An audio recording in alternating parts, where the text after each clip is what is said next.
అనేది నిజంగా కూడా ఆయన అనవసరంగా ఈ విషయంలో ఎంటర్ అయ్యి పవన్ కళ్యాణ్ గారిని పదే పదే టార్గెట్ చేసి డిఎంకేకి దగ్గరే ప్రయత్నం చేయటం అనేది ఏదన్నా ఆయనకు ఉన్న రాజకీయపరమైనటువంటి ఆలోచనలు ఉంటే ఆయన డైరెక్ట్గా పార్టీలో జారొచ్చు. ఆయన డిఎంకే పార్టీలోనే అఫీషియల్గా జాయిన్ అవుతుందని ప్రకటించవచ్చు.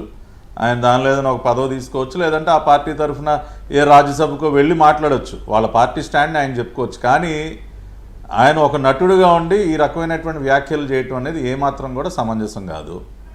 రెండవది, ఇవాళ అసలు మీరు ఇందాక ఒక బేసిక్ క్వశ్చన్ ఒకటి అడిగారు.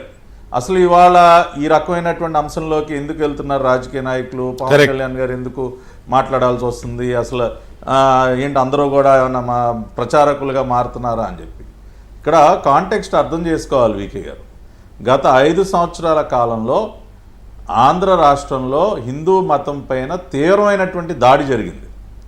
దేవాలయాల్ని కూల్చేశారు, విగ్రహాలని ధ్వంసం చేశారు, రథాలను తగలబెట్టారు.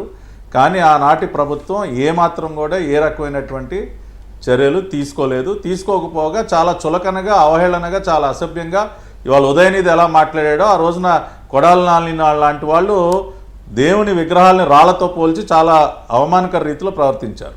ఇవాళ మళ్ళీ తిరుపతి లడ్డూ విషయంగా, ఆ లడ్డూలో వాడినటువంటి నెయ్యిలో జరిగినటువంటి కల్తీ విషయంగా, దాని వెనక మళ్ళీ ఏ ప్రభుత్వ హయాంలో అయితే దేవాలయాలపైన దాడులు జరిగాయో వాళ్ళ హస్తమే ఉంది అని రుజువులతో సహా బయటపడుతున్నటువంటి సందర్భంలో భక్తుల మనోభావాలు అంటే హిందువుల మనోభావాలు తీవ్రంగా గాయపడినటువంటి సందర్భంలో ఇంత జరిగినా కూడా రాష్ట్రంలో ఇంకా నేనే ప్రధాన ప్రతిపక్ష నాయకుడిని చెప్పుకుని తిరుగుతున్నటువంటి ఒక మనిషి నాకు హిందూ ధర్మం పైన, హిందూ మతం పైన, వెంకటేశ్వర స్వామి పైన విశ్వాసం ఉందని సంతకం పెట్టడానికి కూడా ఇష్టపడినటువంటి ఒక వ్యక్తి ప్రెస్ మీట్లు పెట్టి చాలా చులకనగా మాట్లాడుతున్నటువంటి సందర్భంలో పంది కొవ్వుని బంగారంగా పోల్చుతూ ఇంకా కూడా హిందువుల మనోభావాల్ని గాయపరుస్తున్నటువంటి సందర్భంలో ఖచ్చితంగా మాట్లాడి తీరాల్సిన అవసరం ఏర్పడింది.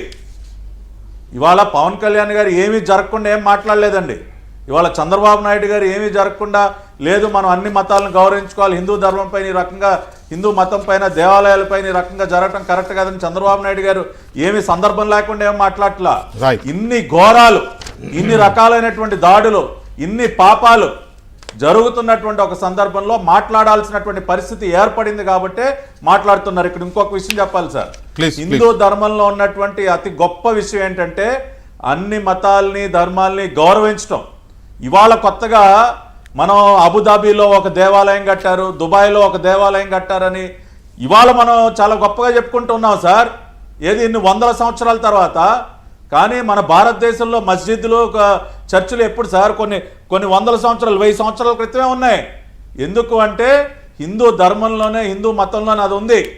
అన్ని మతాల్ని గౌరవించడం, సహనంతో వ్యవహరించడం అనేది అది మన ధర్మం, మతంలో ఉన్నటువంటి గొప్పతనం అది. కాబట్టి అది కూడా మనం గుర్తుపెట్టుకోవాలి. కాబట్టి ఒకటే చెప్తా ఉన్నాను సార్, ఎన్డీఏ ప్రభుత్వం ఇవాళ రాష్ట్రంలో ఉన్నటువంటి ఎన్డీఏ ప్రభుత్వం, చంద్రబాబు నాయుడు గారు ముఖ్యమంత్రిగా, పవన్ కళ్యాణ్ గారు ఉప ముఖ్యమంత్రిగా మేము ఒకటే చెప్తా ఉన్నాం, we will be secular, we will be truly secular, right? Okay, respecting all religions, and at the same time ఏ మతం పైన దాడి జరిగినా కూడా ఉపేక్షించే పరిస్థితి కూడా ఉండదు. Right, that is good thing. Right, Srinivasananda Swami, Prakash రాజ్కి సంబంధించి మీలాంటి వాళ్ళు హిందూ పీఠాధిపతులు మీరందరూ ఏమనుకుంటున్నారనే దానికి ఇప్పుడు ప్రకాష్ రాజ్ చేసిన ట్వీట్స్లో కొన్ని చదువుతాను. మనకేం కావాలి? ప్రజల్లో భావోద్వేగాలను రెచ్చగొట్టి తద్వారా రాజకీయ లబ్ధిని సాధించడమా, లేక